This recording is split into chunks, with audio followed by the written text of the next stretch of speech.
I'd been living in that house for 8 years, raised 2 kids there, watched them grow up on that deck overlooking the canyon, counting hawks in summer, tracking storms in winter.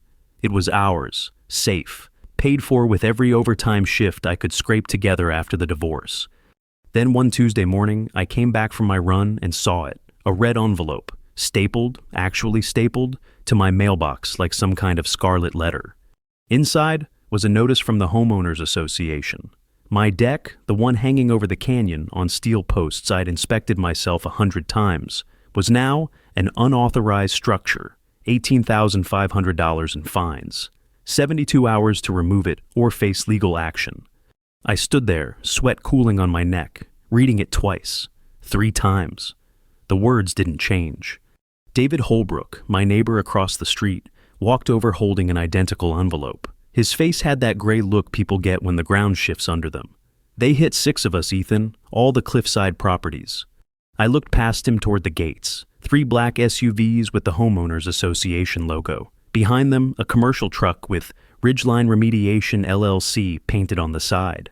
Professional, expensive looking. A woman stepped out of the lead vehicle, Carol Morris, new vice president of the Homeowners Association. She smiled and waved like she was welcoming us to a neighborhood barbecue. My hand went to my pocket, touched the edge of my old Caltech student ID. I'd carried it since the divorce, a reminder of who I used to be before I traded structural engineering for teaching high school physics. Before I chose being present for Emma and Lucas over conference rooms and deadlines. I looked at that red envelope again, then at Carol's wave. "Not today," I said under my breath. "Not my kids' home." That evening, 6 of us gathered in my living room, the Cliffside crew, as we jokingly called ourselves at block parties. Now, it felt less like a joke. David sat on the couch, still in his fire department jacket. Lisa Chen perched on the armrest, her scrubs wrinkled from a double shift at the hospital. Carlos Rodriguez leaned against the wall, arms crossed, smelling like diesel and highway miles. Grace Allen, 71 and sharp as they come, took the recliner. Tom Baker sat on the floor, tool belt still on. We spread the letters out on the coffee table, identical, every single one. Section 22.3, I read aloud. Any structures over natural slopes require annual engineering certification and a $50,000 insurance deposit. Lisa's voice cracked. "50,000? I'm a single mom. I can't." "None of us can," David said. I flipped through my copy of the Homeowners Association bylaws. Section 22.3 had been added 3 months ago. The vote happened on a Tuesday evening in October, while David was at a fire safety conference in Sacramento. Lisa and Carlos were working night shifts. Grace was visiting her daughter in Arizona. Tom was fixing electrical at a job site 2 hours away. Convenient timing. "They voted without us," I said. Carlos pushed off the wall. "That legal?" "Technically, yes, if they met quorum requirements." I kept reading. My engineering brain started clicking through the implications. But here's the thing, this certification they're demanding. I called around this afternoon. There's only one company certified by the Homeowners Association to do it. "Let me guess," Tom said. "Ridgeline Remediation." I nodded. $35,000 per deck. And that's just the demolition if we don't comply. The insurance deposit is $50,000 on top of that. Grace leaned forward. "So we're looking at either $18,000 in fines, $35,000 in demolition costs, or a $50,000 deposit we don't have." "That's the menu," I said. The room went quiet. Outside I could hear my kids playing basketball in the driveway. Emma's laugh carried through the window. 12 years old, and she still thought the world made sense. David stood up. "There's got to be something we can do. Challenge it. Go to the county." "On what grounds?" Lisa asked. "They followed their own rules." I stared at the Ridgeline logo on the paperwork. Something about it nagged at me. The company was too new, too perfectly positioned. "I'm going to dig into this," I said. "There's something off." Carlos nodded. "What do you need?" "Time, and someone to keep Carol Morris busy if she starts pushing." "I can handle that," David said. "I've known her for years. She respects the fire department." Grace adjusted her glasses. "What are you looking for, Ethan?" "Proof," I said. "Because this doesn't feel like safety regulations. This feels like something else." The next morning, I took a personal day and drove to the county archive office, the kind of place that smells like old paper and government coffee. I'd spent enough time in these buildings during my engineering days to know how to navigate them. I started with Ridgeline Remediation, LLC, business registration, formation date. 2 weeks before Section 22(3) was voted into the bylaws. My pulse kicked up. I pulled the incorporation documents. Owner and operator, Marcus Holland. I typed the name into my phone. Nothing came up in business directories, but social media gave me what I needed. Marcus Holland's Facebook page, profile picture, him and Carol Morris at a family reunion. The caption read, "Best brother ever." Brother. I sat back in the hard plastic chair and let it sink in. Carol creates a regulation. Her brother's company, formed 2 weeks prior, becomes the only certified contractor. 6 families forced to pay him or lose their homes. But that wasn't all. I searched the county planning database, new construction applications, filtered by date and area. There it was, a proposal from Summit Ridge Homes for a luxury townhouse development. Location, Grace Allen's property address, filed 30 days before the Homeowners Association vote. Grace didn't know anything about selling. I'd bet my life on that. I took photos of everything, registration documents, business filings, the development proposal. This wasn't about safety. This was a land grab. Force out the owners, buy the properties cheap, redevelop at a massive profit. My phone buzzed. David. Ethan, we've got a problem. Homeowners Association called an emergency meeting. Tonight. Carol's pushing for immediate enforcement. I looked at the documents on the screen in front of me. I'll be there, I said, and I'm bringing receipts. The school gymnasium was packed. 120 residents, maybe more. Folding chairs arranged in rows. Carol Morris stood at a podium with a laptop and projector screen. I slipped in through the back door and sat next to David. Lisa was 3 rows ahead. Carlos stood against the wall. Carol smiled at the crowd. Professional, warm, dangerous. Thank you all for coming on short notice, she began. I know this is difficult, but we need to address the Cliff property situation immediately. She clicked to the first slide, a photo of a collapsed deck in Oregon, twisted metal, shattered wood.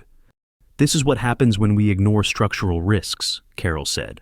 One failure, and our entire community loses insurance coverage.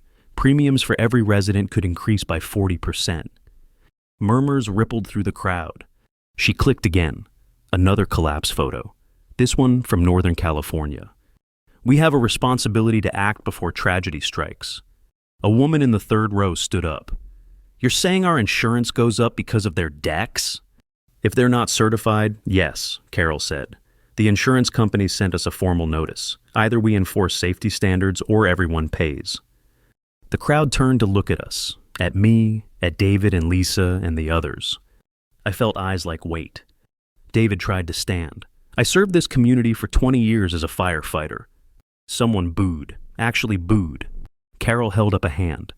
I'm sure you've served admirably, David, but this isn't personal. This is about protecting everyone. Another voice from the crowd. Just take down your decks. Why make us all suffer? Lisa's shoulders hunched. She was shrinking into her seat. I noticed a man in the corner, expensive suit, tablet in hand, recording everything. I didn't recognize him. The vote came fast. 89 in favor of immediate enforcement, 31 opposed. 30 days. Certify or demolish. As people filed out, I caught Carol's eye. She smiled, not warm anymore, victorious. I walked over to the security guard by the door. Young guy, looked bored. Who's the man in the suit? I asked. He shrugged. Some consultant, I think. Didn't give a name. I stepped outside into the cool night air. My kids were at a friend's house tonight. Good. They didn't need to see this. David caught up with me in the parking lot. What now? I pulled out my phone and showed him the photos from the county office, the business registration, the name Marcus Holland, Carol's brother. His face went hard. She's running a scam. And we're going to prove it, I said. But we need to be smart. If we go public too early, she'll bury us in legal paperwork. So what's the play? I thought about my old life. Structural engineering, load calculations, stress tests, the scientific method. Observe, hypothesize, test, prove.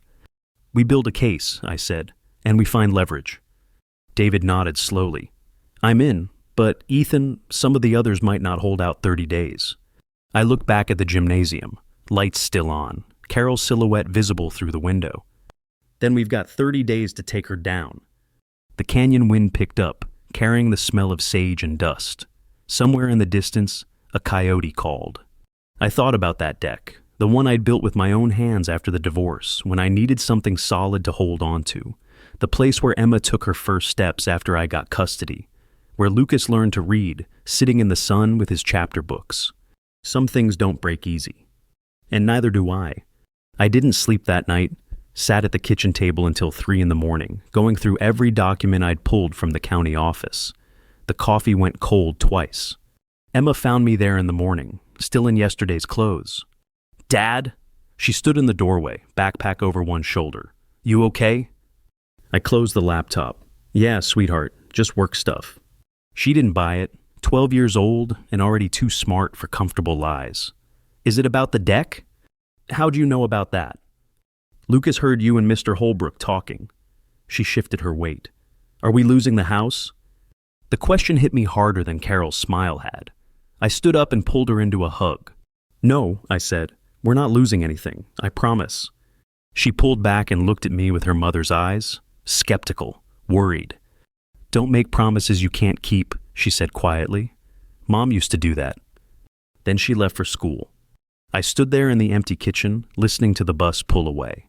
The morning light came through the window at an angle that made everything look fragile. Some promises you keep because you have to. By noon, I was at the county engineering department. Different building, same government smell. The clerk was a middle-aged woman with reading glasses on a chain. I explained what I needed: property assessments, structural surveys, engineering reports on canyon-side development. "That'll take a few days to pull," she said. "I've got time." I didn't, but I smiled anyway. "What's this for?"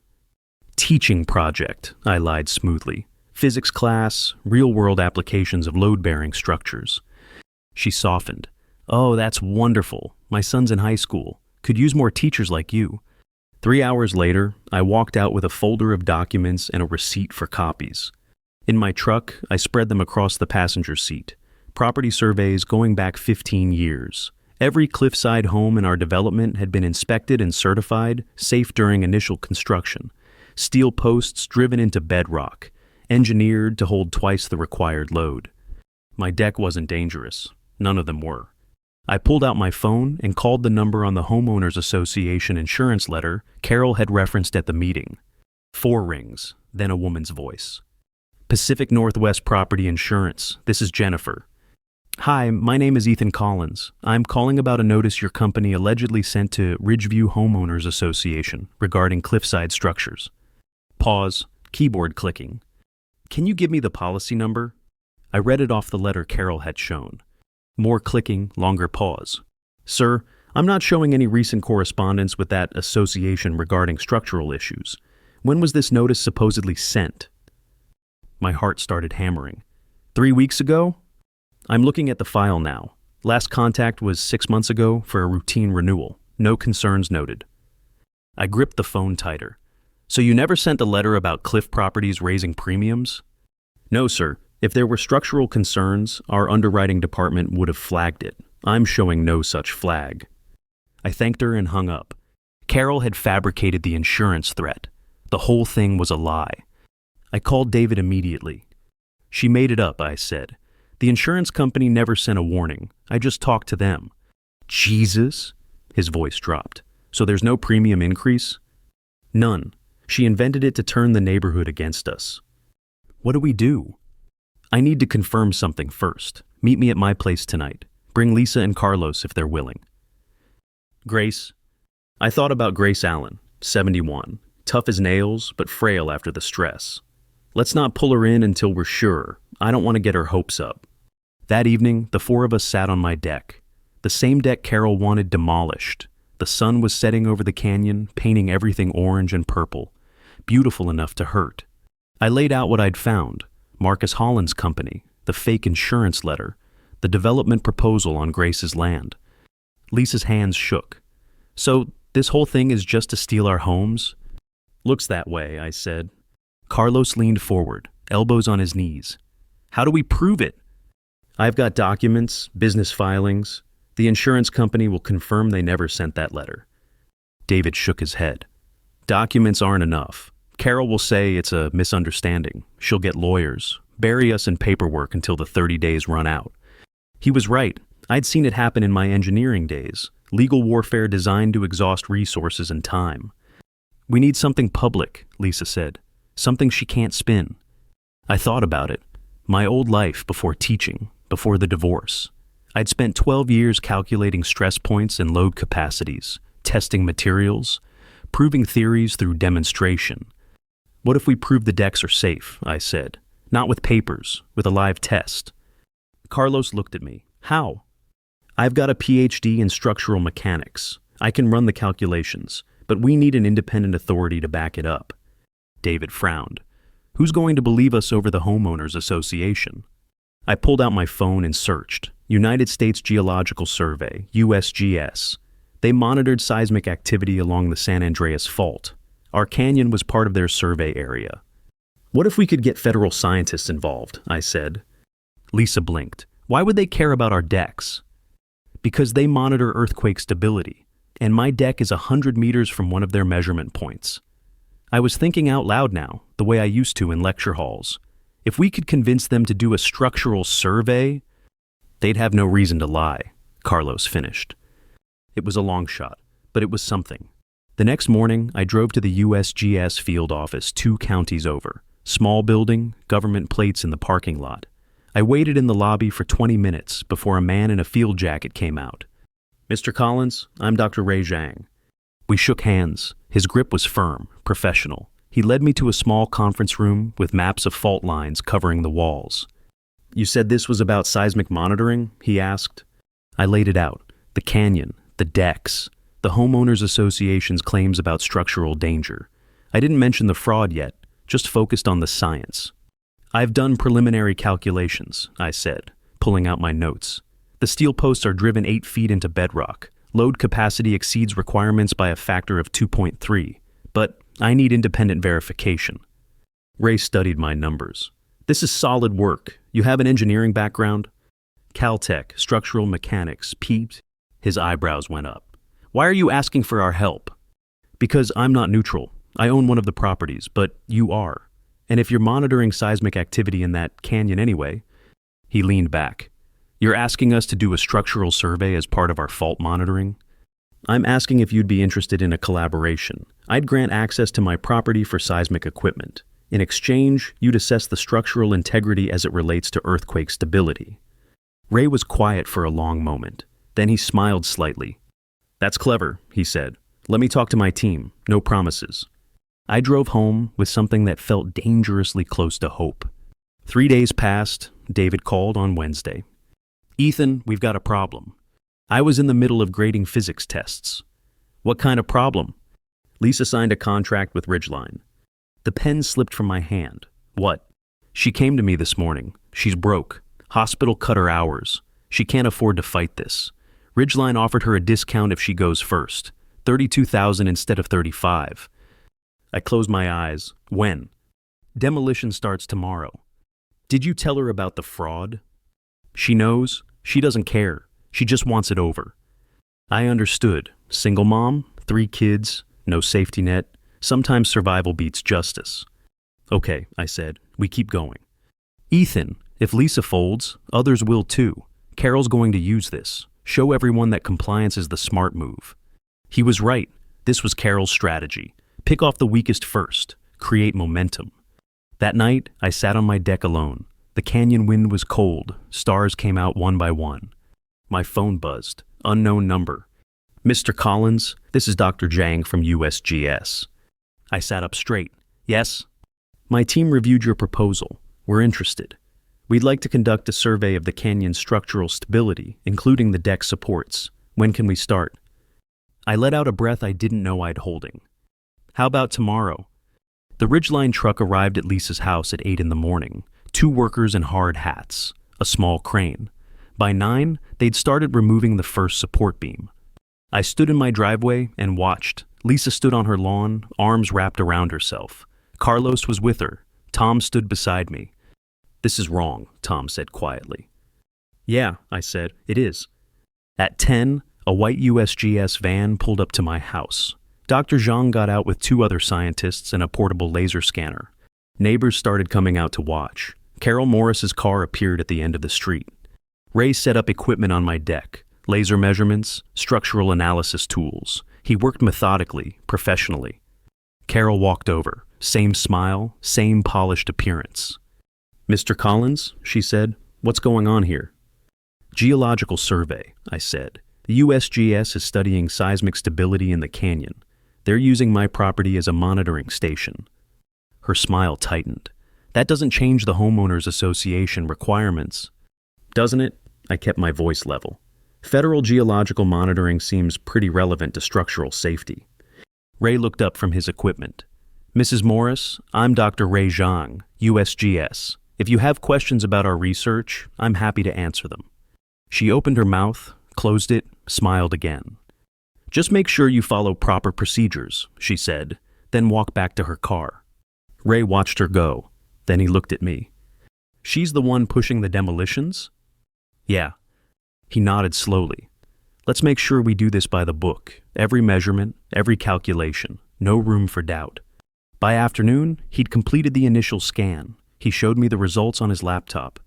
"Your deck is safer than most ground-level structures in earthquake zones," he said. "The bedrock here is solid granite. Those posts aren't going anywhere." "Can you put that in writing?" "I'll need to complete the full survey, but yes, we'll issue an official report." "How long?" 2 weeks, maybe less." I had 18 days left on Carol's deadline. It was going to be close. That night, I lay in bed staring at the ceiling.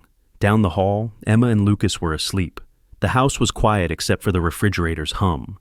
My phone lit up with a text. David. "Lisa's deck is gone. She's devastated. Carol posted photos in the neighborhood group. Everyone's commenting about how responsible she was." I typed back, "We're going to fix this." "How?" I thought about Ray's scanner, the granite bedrock, the federal authority of scientific proof. By being smarter than her.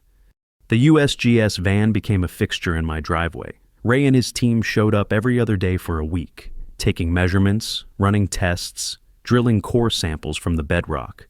Neighbors watched from their windows. Some waved, most didn't. Carol Morris drove by twice a day, never stopped, just slowed down enough to make her presence known. I kept teaching, kept grading papers, kept pretending everything was normal for Emma and Lucas. But at night, I was in the county archives, the planning department, anywhere with public records. I was building a case, document by document. On day 12, David knocked on my door at 6 in the morning. I was already up, making coffee. One look at his face told me something had broken. "I got an offer," he said. I poured him a cup without asking. "From who?" "Summit Ridge Homes, the developer." He sat down heavily at my kitchen table. $420,000 for my property, $80,000 above market value. I sat across from him, and I'm thinking about it. His voice cracked. "My pension's dying, Ethan. The fire department changed administrators. My retirement fund got absorbed into some new system, and now they're saying I'll get 60% of what I was promised. I'm 58 years old. I've got maybe 15 good years left, and I can't afford to lose 80 grand fighting Carol Morris." I wanted to argue, wanted to tell him we were close to proving everything, but I looked at him, really looked, and saw a man who'd spent 20 years running into burning buildings for this community, who'd saved lives while Carol Morris sold houses and planned her next scheme. "I understand," I said. He met my eyes. "Do you?" "Yeah." I took a sip of coffee. It was bitter. "I do. You've given enough." "I haven't signed yet. I told them I needed 3 days to think about it." "Take the money, David. Get out. No one's going to blame you." He stood up slowly. "What about you?" "I'm seeing this through." "Why, you could probably get an offer too. Take the kids somewhere fresh. Start over." I thought about Emma's question. Are we losing the house? About Lucas reading on that deck every summer evening. About the year after the divorce when building something with my own hands was the only thing that kept me sane. "Because some things aren't for sale," I said. David nodded. Didn't say anything else, just left. I sat there alone in my kitchen, listening to the coffee maker gurgle. The morning light came through the window and hit the old Caltech ID I'd left on the counter. 15 years since I'd walked away from engineering. 15 years of teaching teenagers about force and motion and the laws that govern the physical world. Maybe it was time to remember what those laws could do. Ray called that afternoon. "We've completed the structural analysis," he said. "You want the good news or the complicated news?" "Start with good. Every deck on those cliff properties is structurally sound, seismically stable. They're actually better positioned than most of the houses on flat ground in your development. The bedrock formation creates a natural foundation that's nearly earthquake-proof." Relief flooded through me. And the complicated part? Our report is scientific, not regulatory. We can confirm structural integrity, but we can't override local homeowners association rules. You'll still need to present this to your community or county officials. Can you present it yourself at a public meeting? Pause. That's outside our usual scope. Ray, there are families about to lose their homes based on false safety claims. Your data proves those claims are wrong. Isn't that what science is supposed to do? Correct misinformation? Another pause, longer this time. "I'll need to clear it with my supervisor," he said finally. "But off the record, I don't like people using fake safety concerns to manipulate communities. Send me the meeting details." I hung up and immediately started drafting an email to the county zoning board. Request for emergency hearing. Attached every document I'd collected. The business filings showing Marcus Holland's connection to Carol, the fake insurance letter, the development proposal on Grace's property. And now, the USGS structural report. Hit send. Then I called Carlos and Tom. "We're going public, county hearing, next week if they'll take us." Carlos's voice was steady. "What do you need?" "Witnesses. People willing to stand up and say what's happening here." "You've got me, Tom too." "What about Lisa?" Silence. Then, "She's scared, man. Carol's people have been posting pictures of her demolished deck online, calling her smart, responsible, making everyone else look stubborn." "I know, but we're going to need her story about the pressure, the discount offer, how they targeted her because she was vulnerable." "I'll talk to her," Carlos said. "No promises." The county's response came 2 days later. Emergency zoning hearing approved, Friday afternoon, public attendance permitted. I spent those 2 days preparing, printed documents, organized evidence, rehearsed what I'd say. Thursday night, Grace Allen called. "Ethan, it's Grace. I heard about the hearing." News travels fast. "Small community," she paused. "I also heard about the development proposal, the one using my property." "Grace, You were going to tell me when you had all the facts. I know." Her voice was firm, classroom teacher firm. "But I'm not fragile, and I'm not standing on the sidelines while Carol Morris tries to steal my home. It might get ugly. I taught middle school for 34 years. I've seen ugly." And I smiled despite everything. "Okay, meet me at the county building Friday at 1. I'll be there, and Ethan, thank you for fighting when the rest of us were too tired or too scared." After she hung up, I walked out onto the deck. The canyon stretched out under a half moon. Cold wind carried the scent of sage and dry earth. My phone buzzed. Text from an unknown number. "Drop this. You're making things harder for everyone. There are ways this ends well for you. CM." Carol Morris. I stared at the message for a long time. Then I typed back, "See you Friday." Friday morning, I dropped Emma and Lucas at school early. Told them I had an important meeting. Emma looked at me with those two knowing eyes again. "The deck thing?" she asked. "Yeah." "Are we going to be okay?" I knelt down to her level. "Yes. Whatever happens, we're going to be okay. That's not a promise I can't keep. That's a promise I'm going to make happen." She hugged me, quick and tight, then got on the bus. Lucas waved from the window. I drove to the county building with my evidence folder on the passenger seat. The parking lot was already half full. I recognized cars from my neighborhood. Inside, the hearing room was standing room only, 60, maybe 70 people. Carol Morris sat in the front row with two men in suits, lawyers probably. Marcus Holland sat beside her. David Holbrook was in the back. Our eyes met. He gave me a small nod. Lisa Chen sat in the middle, Carlos next to her. Tom and Grace were near the front. Ray Jang stood by the side wall with his laptop bag. The county zoning officer called the meeting to order. Older man, weathered face. Reading glasses. This is an emergency hearing regarding Ridgeview Homeowners Association enforcement actions on cliffside properties. Mr. Collins, you filed the complaint? I stood. Yes, sir. You have 15 minutes to present your case. I walked to the front and connected my laptop to the projector. First slide, photo of my deck. Solid, clean, safe. My name is Ethan Collins. I'm a physics teacher and a resident of Ridgeview. I'm also a structural engineer with a PhD from Caltech. For the past 2 weeks, I've been investigating claims made by our homeowners association that cliffside decks pose a safety risk. Click. Next slide. Marcus Holland's business registration. Ridgeline Remediation LLC was formed 2 weeks before the safety regulation was voted into our bylaws. The owner is Marcus Holland. I pointed at him. Brother of Carol Morris, our homeowners association vice president. Murmurs in the room. Click. The fake insurance letter.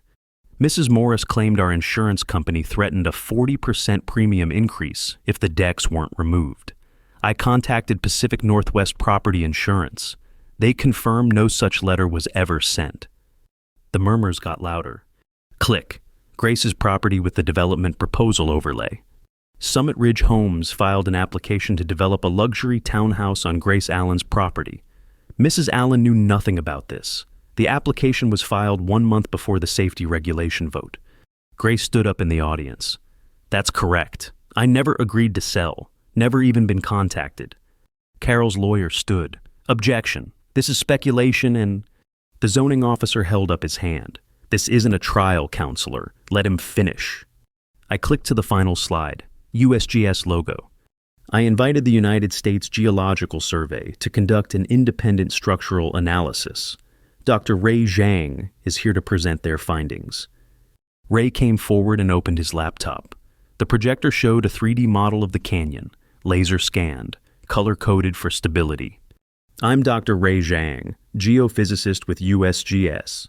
We've been monitoring seismic activity in this region for 8 years. As part of a new monitoring station installation, we conducted comprehensive structural analysis of the cliffside properties in question. He rotated the 3D model. The deck supports glowed green, stable. These structures are anchored in solid granite bedrock. Load capacity exceeds engineering requirements by over 200%. Seismic stability is actually superior to most ground-level construction in the area. In my professional opinion, these decks pose zero structural or safety risk. The room erupted, voices overlapping. Carol's face went white. The zoning officer banged his gavel. Order! Order! Carol's lawyer tried again. This doesn't override homeowners association authority to... Actually, the zoning officer interrupted. It does. County Code 14.7 prohibits enforcement of safety regulations based on false pretenses. If Mr. Collins' evidence shows fraud, and it appears to, the homeowners association has no authority. He looked at Carol. Mrs. Morris, did you or did you not fabricate the insurance threat? She stood, composed. This is a misunderstanding. I acted on information I believe to be... Did you contact the insurance company to verify before presenting it to residents? Silence. Mrs. Morris, is Marcus Holland your brother? Yes, but... And you approved Ridgeline Remediation as the sole certified contractor.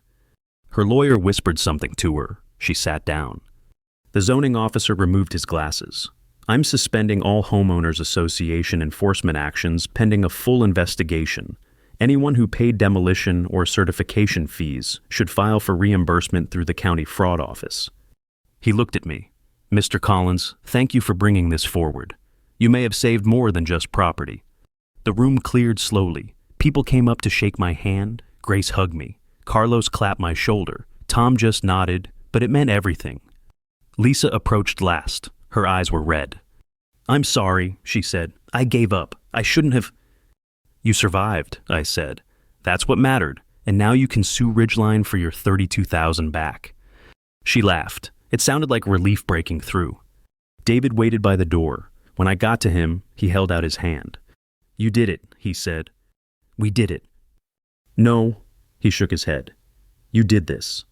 When I was ready to walk away, you kept digging. That takes something I don't have anymore. You ran into burning buildings for 20 years. Don't tell me you don't have it. He smiled, but it was sad. Different kind of fire, Ethan. Outside, the afternoon sun was bright and clean. Ray caught up with me in the parking lot.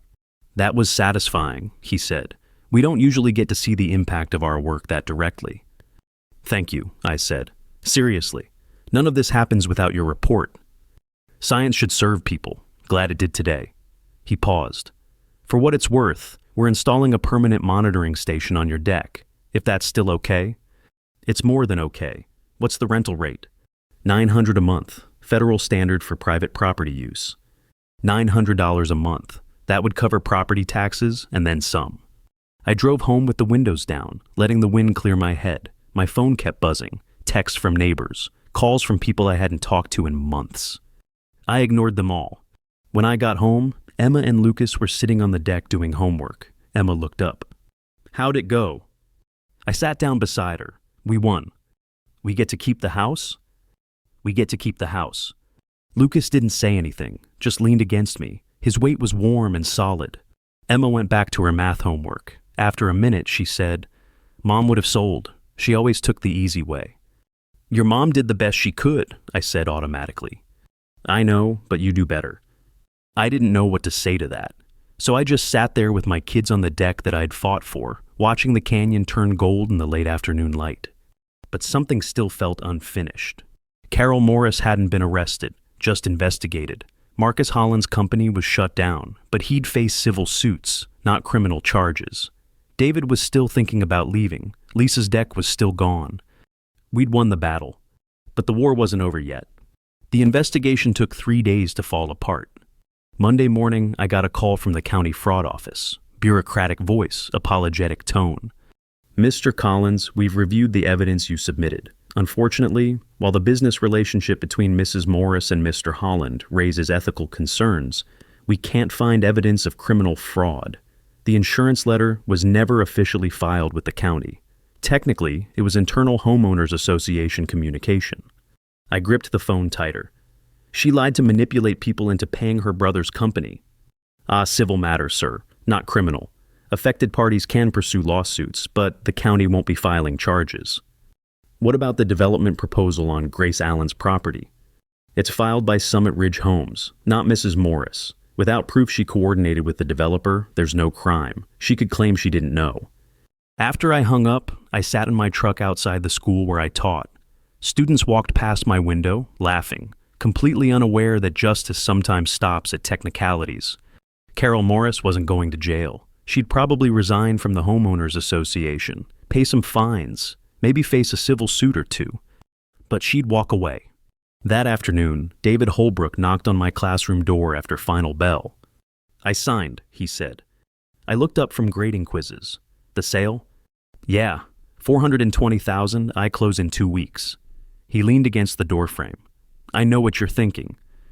I'm not thinking anything. You're thinking I gave up, that I should have held out now that we proved she was lying. I put down my pen. I'm thinking you made the choice that was right for you. That's all that matters. She still wins, though. Carol, Marcus, Summit Ridge. They're still going to develop the canyon, just slower, legally. Maybe I gathered the quizzes into a stack. Or maybe we're not done yet. He studied me for a moment. What are you planning? I don't know yet, but there's something off about that development proposal. The timeline doesn't add up. Ethan, his voice got quieter. Let it go. You won. The decks are safe. The fraud's exposed. Take the win. Is that what you're doing, taking the win? He flinched, then nodded. Yeah, I guess I am. And you know what? It feels like losing. After he left, I stayed in my empty classroom until the janitor came by. Then I drove home through streets that looked the same, but felt different. Emma and Lucas were at the kitchen table doing homework. I microwaved leftovers for dinner and pretended to watch TV. But my mind kept circling back to the development proposal. Summit Ridge Homes filed 1 month before the Homeowners Association vote. How did they know those properties would become available? Unless someone told them. Unless it was coordinated from the start. I opened my laptop and searched property records again. Summit Ridge Homes, incorporated 4 months ago. Owner, Richard Castellano. I ran the name through social media, LinkedIn, business directories. Nothing connected him to Carol Morris, but that didn't mean there wasn't a connection. I was missing something. Tuesday evening, Grace Allen invited me over for tea. Her house smelled like lavender and old books. We sat in her living room, surrounded by 3 decades of classroom decorations and family photos. "I wanted to thank you properly," she said, pouring Earl Grey into china cups. "What you did at that hearing, standing up when everyone else was too scared, that meant something." I just presented the evidence. "No." She fixed me with that teacher look, the one that sees through excuses. "You fought. There's a difference." She handed me the cup. "But you look troubled, like you're still fighting something." I told her about the county's decision, about David selling, about the nagging feeling that we'd only scratched the surface. "You think there's more to find?" she asked.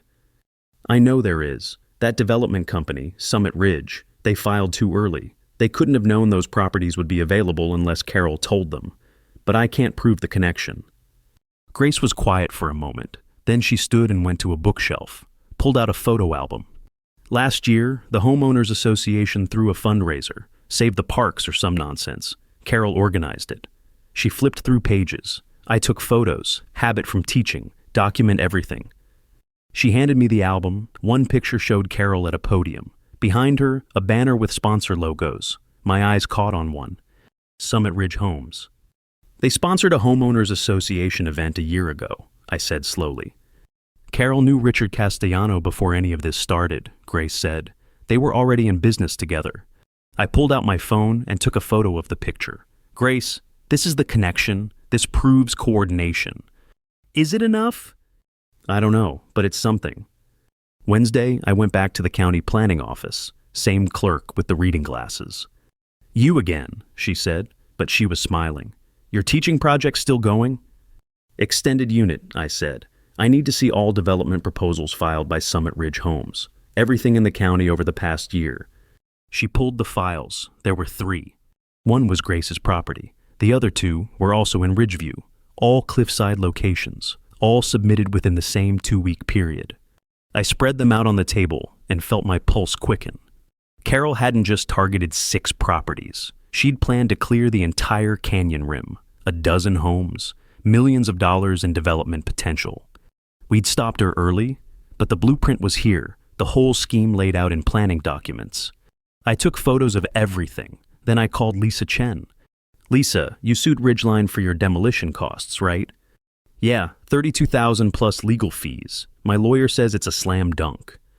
"What if you weren't the only plaintiff? What if we got everyone together? Class action lawsuit, not just against Ridgeline, against Carol, Marcus, and Summit Ridge. Fraud, conspiracy, racketeering."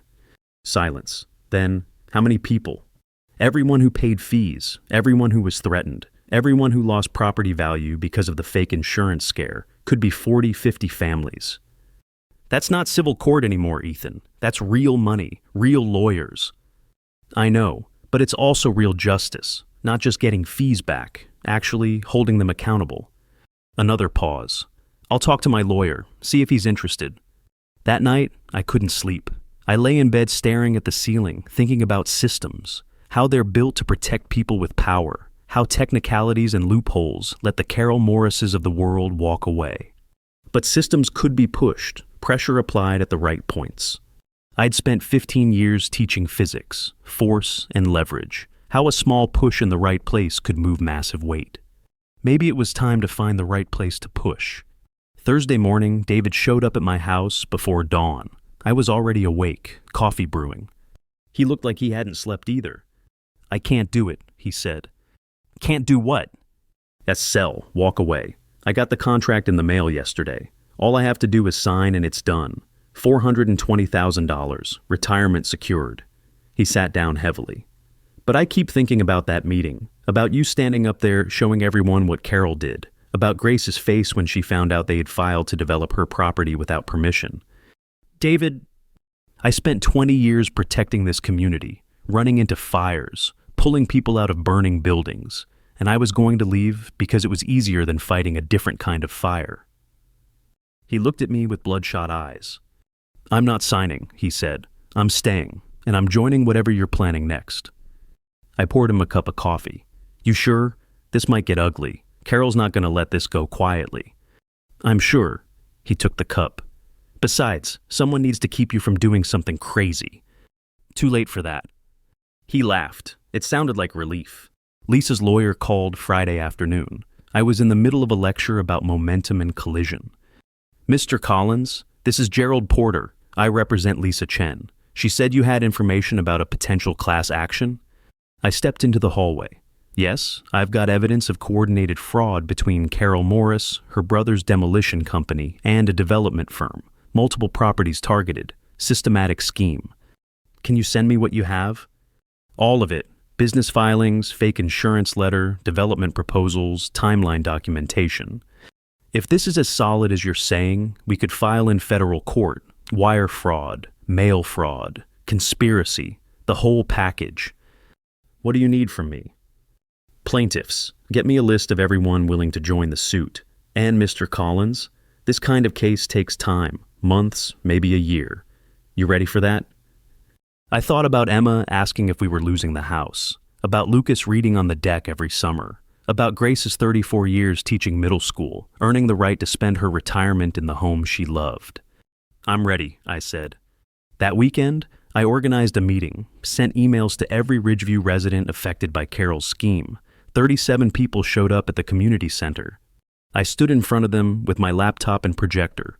I know you're tired, I said. I know some of you just want this to be over. David sold his property and I don't blame him. I caught myself. Actually, David's here. He changed his mind. David raised his hand from the back. A few people clapped. The county isn't filing criminal charges. Carol Morris will probably resign and pay some fines. But that's not justice. That's just consequences light. I clicked to the first slide. Summit Ridge's sponsorship at the fundraiser. They planned this a year ago, Carol and the developers. They were going to clear the entire canyon rim. Dozens of homes. Your homes. Click. The 3 development proposals. We stopped it early, but they're still out there. And if we don't hold them accountable, really accountable, they'll try it somewhere else. Some other community. A woman in the 3rd row stood. What are you proposing? Class action lawsuit, federal court. We go after Carol, Marcus, and Summit Ridge for fraud, conspiracy, and racketeering. We make it expensive. We make it public. We make sure everyone knows what they did. That takes money, someone called out. It takes plaintiffs, I corrected. Lawyer works on contingency. We win, he gets paid. We lose, we're out nothing but time. Tom Baker stood up. I'm in. Carlos Rodriguez, me too. Grace Allen, absolutely. One by one, people stood. By the end, 42 families had committed. Lisa Chen came up afterward. Thank you, she said, for not giving up on this. Thank you for trusting me when you didn't have to. She smiled. My deck's gone, but maybe we can make sure no one else loses theirs. I drove home as the sun set over the canyon. The sky was purple and orange, the kind of beautiful that makes you forget about fraud and lawsuits and people who abuse power for profit. Emma and Lucas were on the deck when I got home. Emma was reading. Lucas was drawing something. Hey, Dad, Emma said without looking up. Mrs. Chen called. She said you're suing the homeowners association. Not the homeowners association, the people who lied to it. Is that going to take forever? Probably. She finally looked at me. Good, they should pay for what they did. 12 years old and already understanding that justice isn't quick or easy, that sometimes the fight is worth it even when it costs you. Lucas held up his drawing, a house on a cliff with a deck, stick figures standing on it, labels in crayon, Dad, Emma, me. This is us, he said, right? Yeah, buddy, that's us. We're staying? We're staying. He went back to coloring. I sat down between my kids and looked out at the canyon, the bedrock that had held my deck for 8 years, the granite foundation that Ray Jang's lasers had mapped and confirmed, solid, unbreakable. Some things don't break, and neither do the people who stand on them. My phone buzzed, text from Gerald Porter, the lawyer. A federal complaint filed Monday. This is going to get interesting. I looked at that text for a long time. Then I looked at my kids, at the canyon, at the deck I'd built with my own hands when everything else in my life was falling apart. Carol Morris wanted to take this from me. But I'd learned something in 2 weeks of fighting, something I'd forgotten during 15 years of teaching instead of building. I knew how to calculate stress points, how to find the weakest part of any structure, how to apply force exactly where it would do the most damage. Carol thought she was fighting a high school physics teacher. She was about to find out she was fighting an engineer. And engineers don't just identify problems. They solve them. The federal lawsuit hit like a bomb. By Tuesday morning, it was in the local paper. By Wednesday, a regional news station picked it up. Local teacher exposes homeowners association fraud scheme. By Friday, it had spread to state news outlets. Carol Morris's lawyer issued a statement denying all allegations. Marcus Holland's demolition company declared bankruptcy. Summit Ridge Homes withdrew all development proposals in the county. They were running. But Gerald Porter, our lawyer, wasn't letting them run far. Discovery phase starts in 3 weeks, he told me over the phone. We're going to subpoena every email, text message, and phone record between Carol, Marcus, and Richard Castellano. If there's coordination, we'll find it. How long until trial? 8 months, maybe 10. Federal courts move slow, but the publicity alone is already doing damage. Summit Ridge lost their financing. 2 banks pulled out after the news broke. Carol resigned from the homeowners association yesterday. I should have felt triumphant. Instead, I just felt tired. What happens to the families who already paid? I asked. Ridgeline's bankruptcy trustee will process refunds, probably 30 to 40 cents on the dollar. The civil suit might get them the rest, but it'll take time. Time. Always time. 3 weeks later, I was in my classroom after school when Emma called. Dad, there's people outside our house. My stomach dropped. What kind of people? News van, lady with a microphone. She knocked on the door, but I didn't answer. Good, don't open it. I'll be home in 10 minutes. I made it in 7. The reporter was young, eager, standing on my lawn with a cameraman. When she saw me pull up, she hurried over. Mr. Collins, Amanda Price, Channel 7 News. Can we ask you a few questions about the federal lawsuit? No. Our viewers want to know how a high school teacher took on a corrupt homeowners association. Gasto stom when puestai. My kids are inside. You're on my property. Leave. She backed up but kept the camera rolling. Are you worried about retaliation? Have you received threats? I stopped. Am I worried about what? Carol Morris's lawyer suggested in a statement that you may have had personal motivations for targeting his client, that you'd been cited for previous violations. That's a lie. So you're denying? I'm saying get off my property before I call the sheriff. The cameraman lowered his equipment. Amanda hesitated, then nodded. They left. Inside, Emma was watching from the window. Are they going to keep coming back? I don't know. She was quiet for a moment. Kids at school are talking about you. Some think you're cool. Some say you're causing trouble for no reason. What do you think? I think you're doing the right thing, but I also think it's costing us. She was 12 years old and already understanding the price of principles. Lucas came downstairs with his backpack. Dad, can we go to the library? I don't want to be here if more people come. We went to the library, spent 2 hours there while my kids did homework and I pretended to grade papers. But my mind was somewhere else. Emma was right. This was costing us time, privacy, peace. And it wasn't over. 4 months into the lawsuit, Gerald called with the news. We found it. Email chain between Carol Morris and Richard Castellano. They'd been planning the development for 18 months. Carol even gave him a list of which properties to target based on owner vulnerability. Single parents, retirees, people who couldn't afford to fight. My hands clenched. That's evidence of conspiracy. Textbook, we're adding RICO charges, racketeering. If we win, it's not just money. Carol and Marcus could face criminal referral. Could. Federal prosecutors have discretion, but with this evidence, it's likely. After we hung up, I sat in my truck outside the school and thought about Lisa Chen. Single mom, 3 kids, demolished deck. They'd picked her because she was vulnerable. Grace Allen, 71 years old. They'd filed to develop her property without permission because they thought she wouldn't notice or wouldn't fight back. They'd calculated who would break, who would bend. They just hadn't calculated on someone pushing back. The settlement offer came in month 7. $2.4 million, split between all 42 plaintiffs. Carol and Marcus would admit no wrongdoing, but pay restitution. Summit Ridge would permanently withdraw from the county. Gerald called a meeting, all 42 families crammed into the community center. "It's a good offer," Gerald said. "You'd each get around $57,000, plus recovery of all fees paid. No trial, no risk, clean resolution." Silence in the room. Then Lisa Chen stood. "What happens to Carol and Marcus?" "They walk away. Bankruptcy for Ridgeline. Carol loses her position on the Homeowners Association board, but no criminal charges. So they don't actually pay for what they did." Gerald spread his hands.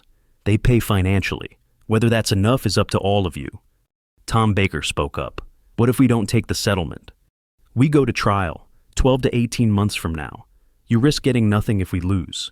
But if we win, the judgment could be significantly larger, and the criminal referral stays active." I watched faces around the room, people calculating, weighing. David Holbrook looked at me. "What do you think, Ethan?" All eyes turned. I thought about Emma's question. Are we losing the house? About Lucas's drawing? About the 8 years I'd spent building a life on that deck after everything fell apart? "I think we didn't come this far to let them buy their way out," I said. "They chose their targets because they thought we were weak, thought we wouldn't fight. I think we show them exactly how wrong they were." Grace Allen stood. "I agree. I'm 81 years old next month. I've got enough money. What I don't have is justice. I'm willing to wait for it." Carlos: "Me too." One by one, hands went up. 40 out of 42 voted to reject the settlement. Gerald looked at us with something like respect. "All right, we go to trial." 14 months after I found that red envelope stapled to my mailbox, the federal trial began. I took 3 days off work, sat in the courtroom gallery with David, Lisa, Carlos, Tom, and Grace, watched as Gerald presented our evidence, emails, business records, timeline of the scheme. Ray Zhang testified about the fake safety claims. Grace testified about the development proposal filed without her knowledge. Carol Morris sat at the defense table in a gray suit, expressionless. Marcus Holland looked smaller than I remembered. The jury deliberated for 6 hours. Guilty on all counts. The judgment came down 2 weeks later. $4.8 million in damages. Criminal referral to the U.S. Attorney's Office for fraud and racketeering charges. Carol Morris would face up to 7 years in federal prison. Marcus Holland, 5. Outside the courthouse, reporters swarmed us. I kept walking. Amanda Price from Channel 7 caught up. "Mr. Collins, how do you feel about the verdict?" I stopped, looked at the cameras. "I feel like justice is slow and expensive and exhausting, and absolutely worth fighting for." What message do you have for other communities facing similar situations?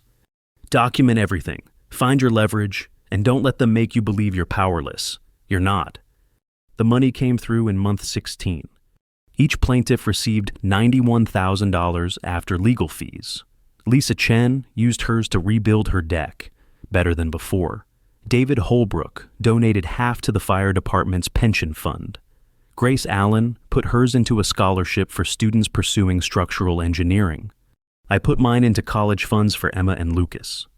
The USGS monitoring station on my deck became permanent, $900 a month. Ray Zhang visited quarterly to check the equipment.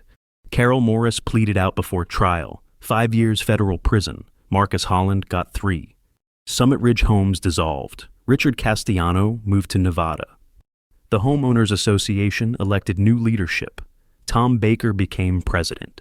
First order of business, amending the bylaws to require property owner approval for any enforcement actions. 2 years after it all started, I stood on my deck at sunset with Emma and Lucas. Emma was 14 now, taller, sharp-eyed and skeptical of authority in ways I recognized. Lucas was 11, still drawing, still reading on the deck every evening when the weather allowed. "Dad," Emma said, "my history teacher asked me to talk to the class about the lawsuit, about civic responsibility or whatever. You don't have to if you don't want to." "I want to, but I'm trying to figure out how to explain it, like why you did it, why you didn't just take the money and move." I thought about it, about the Caltech ID I'd carried for 15 years, about the divorce and career change and all the ways I'd thought I'd given up who I was. "You know what I teach in physics?" I said. "That every action has a consequence. That force applied at the right point can move anything. that the laws governing the physical world are predictable and fair. The world isn't fair, Emma said. No, but we can make parts of it fairer. That's the whole point. Lucas looked up from his book. Mrs. Chen brought us cookies yesterday. She said you saved her house. We all saved each other's houses. Yeah, but you started it. Someone had to. Emma leaned against the railing. The canyon stretched out below us, granite and sagebrush and the long shadows of evening.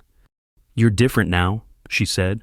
Since all this happened, you're more, I don't know, like you. I didn't know what to say to that. So I just stood there with my kids on the deck that had become the center of everything, the deck that Carol Morris had tried to take, the deck that I'd fought for with everything I had.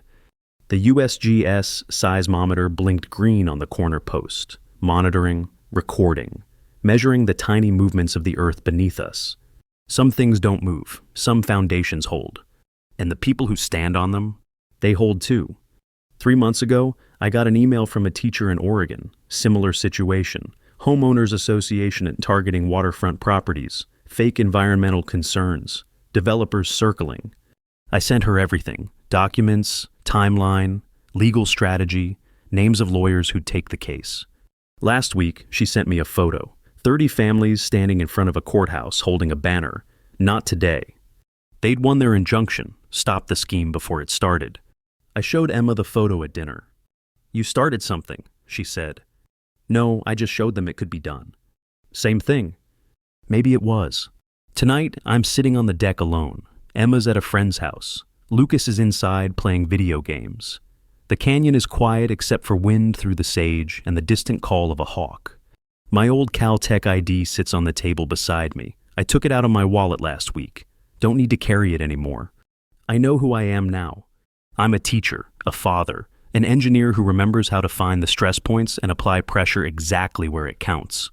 I'm a man who built a deck on a cliff when his life was falling apart and then fought like hell to keep it when someone tried to take it away. Not because the deck was valuable, but because some things aren't for sale. The canyon is getting dark, stars coming out one by one.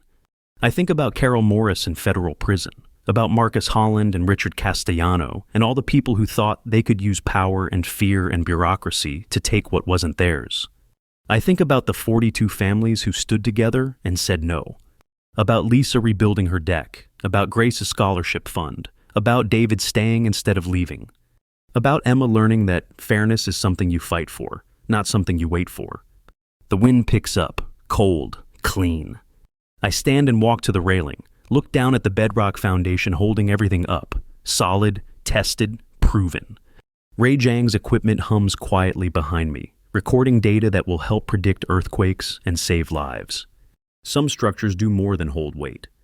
They hold meaning. I built this deck to survive. I fought for it to teach my kids that survival isn't enough. Sometimes you have to stand your ground. Sometimes you have to show the world that ordinary people with nothing but truth and stubbornness can move mountains, or at least stop them from being stolen. The hawk calls again from somewhere in the darkness. I smile, still here, still standing, still home.